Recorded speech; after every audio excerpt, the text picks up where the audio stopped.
Hey, what's up guys? So I'm gonna talk about the pec curl real quick. We're gonna use the pec curl as a finisher. So that's the whole part of this Finish Strong series. The idea is we usually use these drills to prime the muscles. So the difference is in the primer, you're gonna get the muscles to turn on because we're gonna use it for the workout, but you're only gonna get them to turn on quickly. You don't really have the intention. The Finish Strong mentality is to make sure you build the muscles. So it's two different things. So primer for the pec curl is you're gonna start warming up the pec, the lat with the bicep so you can use it for a deadlift, for a toes to bar, right? That's just warming up.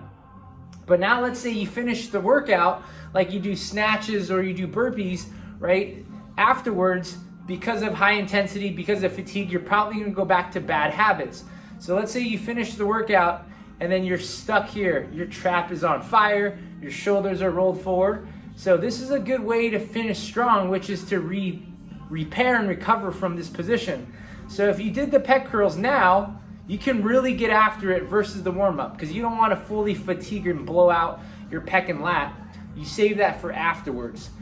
There's two benefits again. If you're stuck here because you did a bunch of burpees and a lot of snatches, your neck's tight, back then we would roll this out to relax it.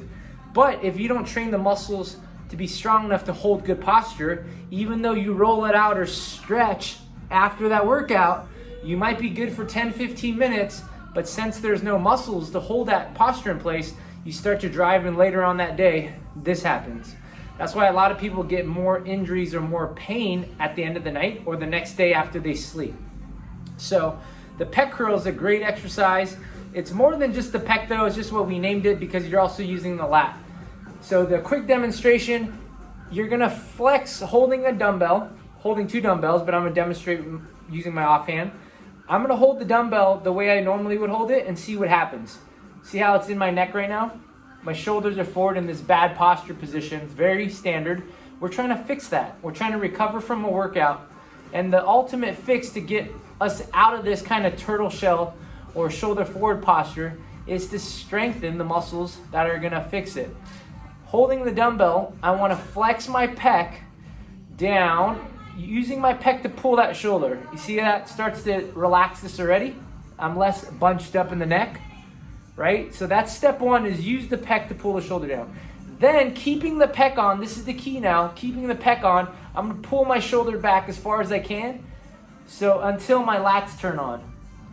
So the biggest benefit of this is resetting the posture. You're actually, just because it's a curl, you're actually strengthening your pec and lat as a primary.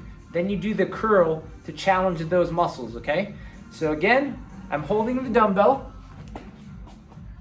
I'm gonna pull down with my pecs. You see how there's muscles turn on? Now I'm gonna pull back until my lats are on. If I pull back too far like this and my pecs turn off, that's also not good. Pecs on, lats are on. Now while I curl, those muscles should get tighter. So now my pec and my lat gets tight every single curl. Because this is a finisher and you want to finish strong, now it's time to get after it and don't just shy away from the muscles being on. Because the warm up, typically we just get them to turn on and we're good. This time, once my pec and lat starts to burn, I'm gonna keep going. I'm gonna keep going till you kind of want to hit muscle failure. So think about the old school bodybuilding mentality. The way you build these muscles is you have to go till failure, right? It's a whole different feeling than cardio failure, right? It's like I can't do another burpee because I can't breathe. That's what CrossFitters are used to. But when you finish strong, whatever exercise you're doing, I want to get my pec and lat to fail, like I just physically can't do another rep. That's when I know I gave it some good training, and it's safe to do so now because it's after the workout. So if I keep going and I exhaust it and I keep going, I can't do another one, that's good. My pec and my lat got the work and so did my bicep, and they're all working together. Once you get a good pump and a blood flow going through these muscles, your neck will finally get to relax and recover. So that's how you use the pec curl as a way to finish strong. Anytime you have kind of shoulder tension or shoulder pain here, we recommend going into the pec curls. Also do, 3 to 5 sets, but the rep scheme doesn't really matter. It's until you can find until you have control of getting these muscles to failure. That's the key. And then trying to work it to that point. If you're doing like too many reps, like 30, 40, you probably want to go a little heavier. So make it challenging, make those muscles fail. That's the primary goal. And then also if you're dealing with like left trap tightness or your left shoulder hurts, you can really have the focus on slowing it down on this side, making sure the right muscles are on. Another way to finish strong for recovery.